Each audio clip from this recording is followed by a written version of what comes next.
I just want to make sure, I want to get you on track, that's all. It's my goal.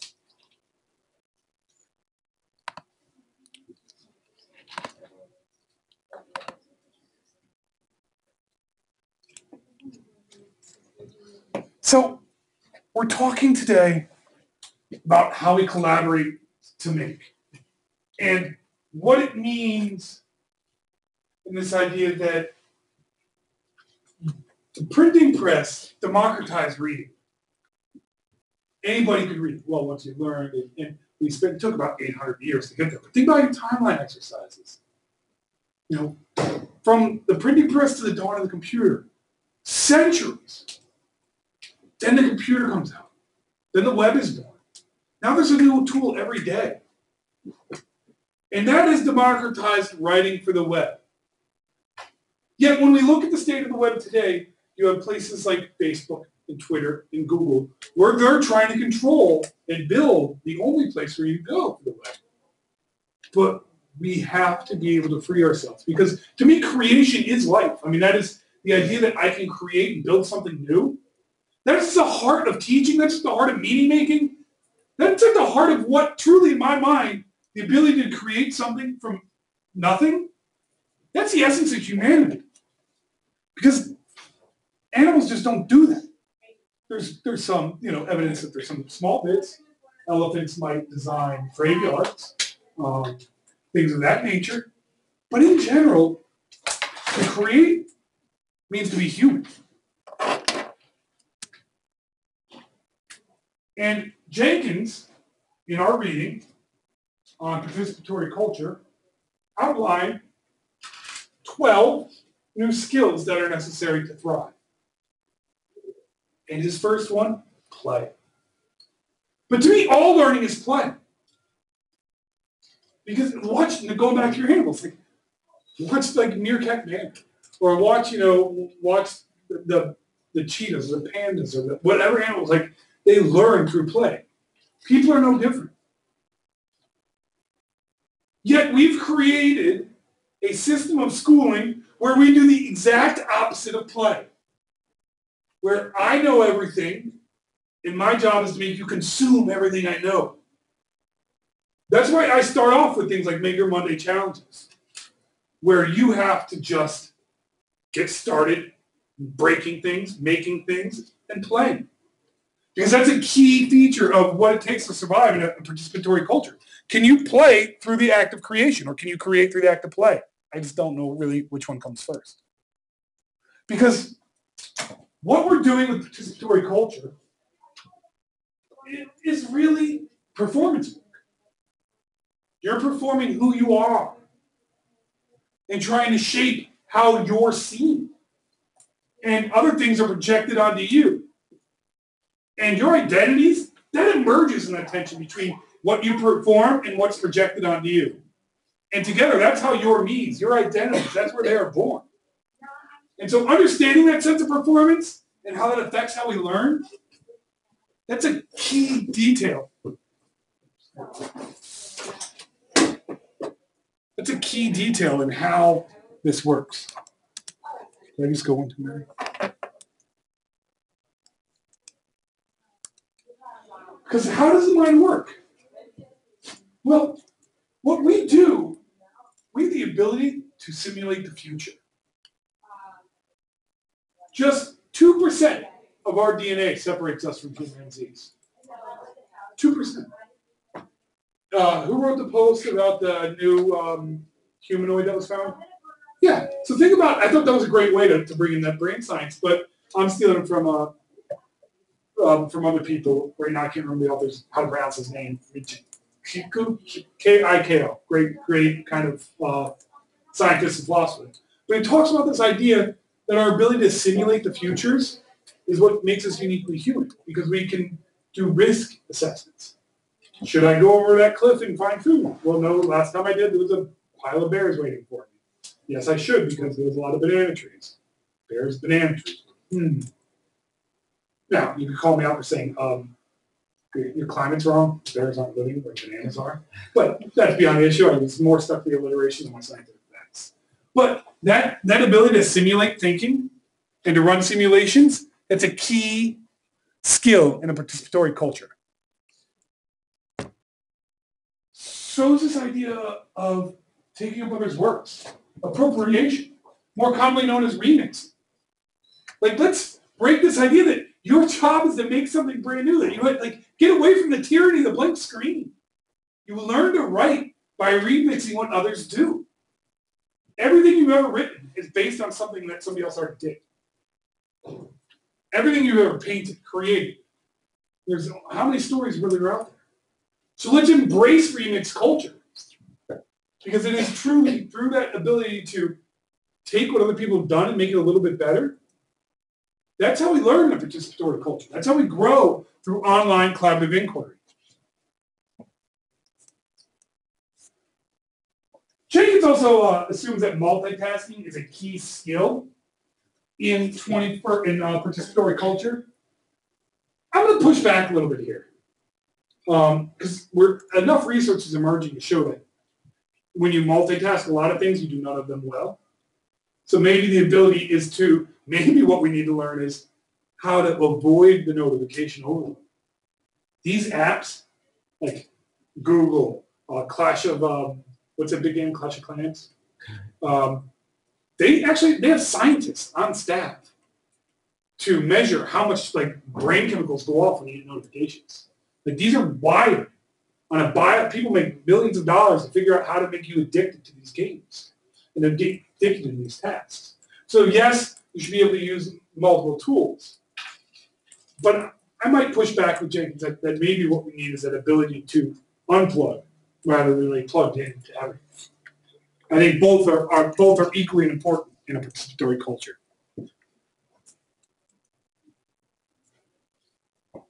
But with that multitasking comes with our ability for distributed cognition.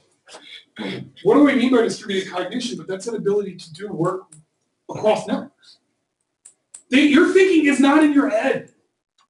It could be on the notebook. Why do you take notes? The thinking's in your brain. Why do you take notes? Just so you can remember. So is what you remember, is that in your brain or on the paper? Well, I mean, when you're listening to something, you can like think about it, but you take notes so that when you leave wherever you're at. Yeah, so I'm asking you, where does your memory reside? Does your memory reside in your brain or on that paper? On the paper, you could say, I guess. Yeah, so maybe this whole notion that all thought is in our heads, that's all. Maybe thought is embodied, an embodied experience. And not just something that exists inside our brains, but in our movements, in our talking, in the external storage devices that we use, whether that's your notebook or your laptop. And we are connected to more and more networks that allow us to take advantage of this kind of distributed cognition. And together, that ability can lead to a collective intelligence. And yes, I threw the Alice in there for something. It helps when it's also the symbol of wisdom and knowledge. But this idea that we can really get at a collective intelligence, that you're learning, and you learn from the networks of people around you, rather than just yourselves. And a group of people will always be better than learning than one. There is no learning alone. It just doesn't exist. You can say, I'm like Dr. Mack. I read a book, I'm reading that one. Are you? Or are you having a conversation dialogue with that author? Is it just that author? Or is it the authors that came before her? But more importantly, there's things like Git and wikis and our RSS feeds and our blogs that we're using in this class.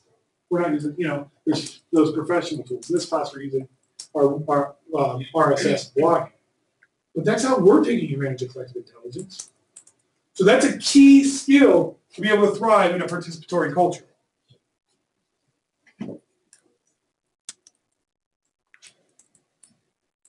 But you also have to have you have to rethink judgment. You have to rethink judgment. Just because it's in the web doesn't mean it's true, right? Before, when you read a book, an editor edited it. A librarian decided to buy it and put it on the shelf. Now, we are flooded with new kinds of content. And you have to make snap judgments on relevancy and reliability, or what I like to say is usefulness and truthfulness.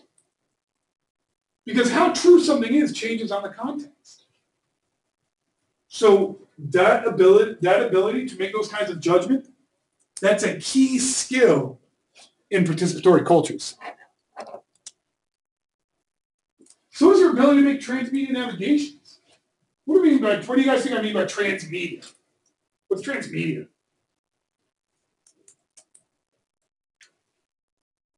Well, think about what words you hear. Cross, Trans being like cross, something, yeah. And then what's the second part of the word?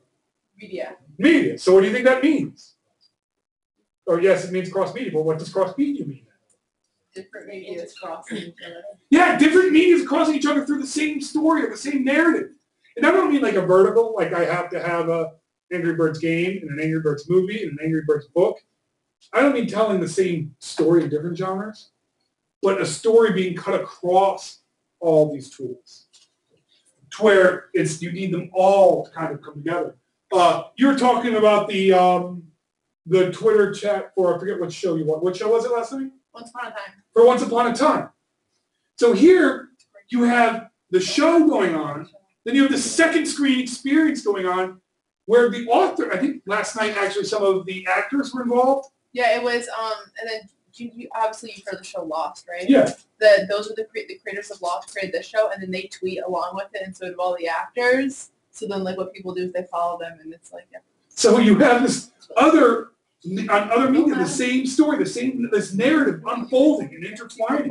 Video games, all right? I'll have that. What? They're laughing at me. I was like, you guys have your fantasy football and the video games. I'm like, don't laugh about me in the show. Yeah, that's a good. I like Once Upon a Time. But but talk about transmedia. What's Once Upon a Time about? Fairy tales. Fairy tales. So we're telling stories that are hundreds of years old on Twitter and on TV at the same time. Fairy tales and Twitter. Just chew on that for a little bit. Can I put that in my answer? Sure. Okay. Do I need to like quote No. you? All right. But what you need to be good at, and this is what you need to do well, and this is what I'm trying to build to this class, is this idea of networking. The more networked you are, the better luck you have. I think you were talking about it. You did the CT-EDU chat. Was that you? Yeah. And you did the SPED chat? You did SPED chat. Like, the facilitators, they reached out to you right away, didn't they? Yeah, that's actually cool. Yeah, like they take notes. Yeah. You're networking. Well, those are people that could give you a job someday. So it's not crazy relaxed. It's like, cool. Now how do I use this? Versus chill. Let me think how I can exploit this and make new friends. Because you want to add to your network. Because you can't have a myopic view of the world, but you need to be able to see through multiple eyes. And you need to be able to create this network of support. There's literally thousands of teachers I've never met that I can reach out to help me. Because of what I've been doing over the last 5-6 years networking. But all of this,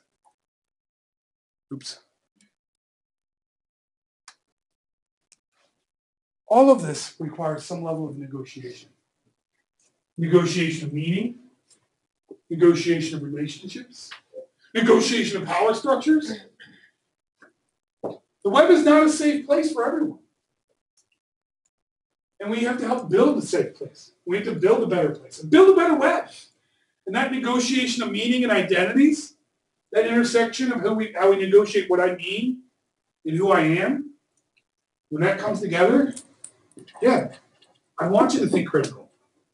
I want you to be that girl who's looking at class and like, Mister, you crazy. I want you to be able to take that challenge. Because you have to negotiate the world, you have to negotiate meanings, and you have to negotiate identities. And in this class, we do those things, and I've done it wide open. If you Google Walk My World, you'll find an open online class that I teach a class in the wintertime. It's not for credit. Maybe I should make it, but it's an open experience. Last year, 500 people took it. And we sent out thousands and thousands of different tweets. So there's a class I organized called Walk My World, where we're negotiating different kinds of identities by exploring how our identities shift through social media. So it's much like this class, except you guys, I do that one for free, and you guys are paying for this one, suckers. I've also done it. I've created a class called Question the Web, which uses hypothesis and other annotation tools in science and social studies with middle school students. And that was completed by teachers from around the world. Like 3 of them, though, not many. This is my next project is building up Question the Web. But for us, and what do I mean, is I want us to think about how do we read, write, and participate on the web. That's what we're doing. Started with online collaborative inquiry. We're going to go to online reading comprehension. We're going to go to online content construction. Now, because I use that framework, because it's more of an academic setting, this is in the Common Core, but really, what it boils down to is how do you read, write, and participate on the web? And you ask yourself that, like walking back to your car or your dorm, just think about that. I mean, that could be one of your blog posts. How do you read, write, and participate on the web? And do you think that's enough? Maybe there's a lot of you in here that say you hate technology and aren't going to use it. That's a completely acceptable position. We'll need Luddites. You can Google that term. Luddites. From a book. We use community stuff. Check it out. But we are focused on thinking about how are we going to read, write, and participate on the web. And this can be a part of one of our... Yeah, anything that I talk about can be about one of your blogs. Yeah. So I, under the leadership of a guy named Doug, literally that's his name. Well, it's Doug Belshaw, but it's just better to say guy named Doug. We developed a web literacy map. This is version 1.5 of the map, where we try to come up with what are the skills and competencies that are necessary to read, write, participate on the web. And you are doing all of these in this class. And you're going to create a portfolio towards the end that showcases this work. And you have carte blanche on designing your own final. I've heard some awesome ideas for finals, and we're going to talk about that on Wednesday, on thinking about designing your final. Because there's a clear pathway that I will design that if you just want to do that one, you can just follow the normal procedures. But you could totally hack this class, change the final, fork it in whatever way you want. Some people have already come up with, you're doing a project around swim strokes, I think, or something to help research about coaches. I don't know if coffee worked, your coffee, right? I don't know if you're going to turn that exploration into coffee. And I'm lining you up to be able to interview some coffee buyers who do coffee as a full-time career. One's a day trader who just sits at a computer and trades beans all day long. And the other one's a fair trader who works on fair trade and coffee issues. But we're going to connect and network with people like those coffee folk or the swim coaches. If you're just doing teaching, you can do an ed tech portfolio. I was talking to you on the way up. Well, you can make a website just for, he's a secondary history teacher. Wanted to just do something on I'm changing my mind, I'm calling it the Korean War. Because I just couldn't get progressive, I still can't say the word, progressivism out. There we go. But across those, you're going to be building in a lot of these competencies.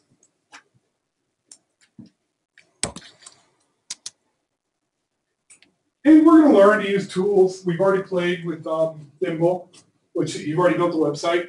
You just played with JavaScript today. But we're going to hack the New York Times. And you can put yourself on the front of the New York Times if you want to.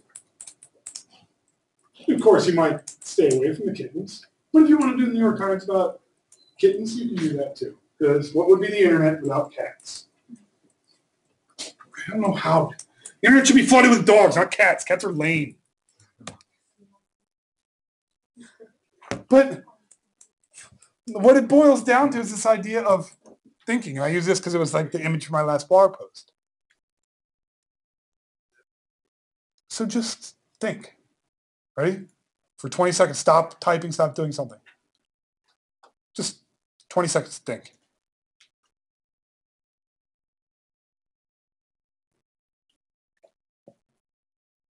All right, we're done. Because I think it is through that thought. Classroom, I'm gonna fall. Maybe I should call this classroom my retirement. Fall, not working. Thank you. It's my bag I'm tripping on. Yeah, I moved mine. Yeah.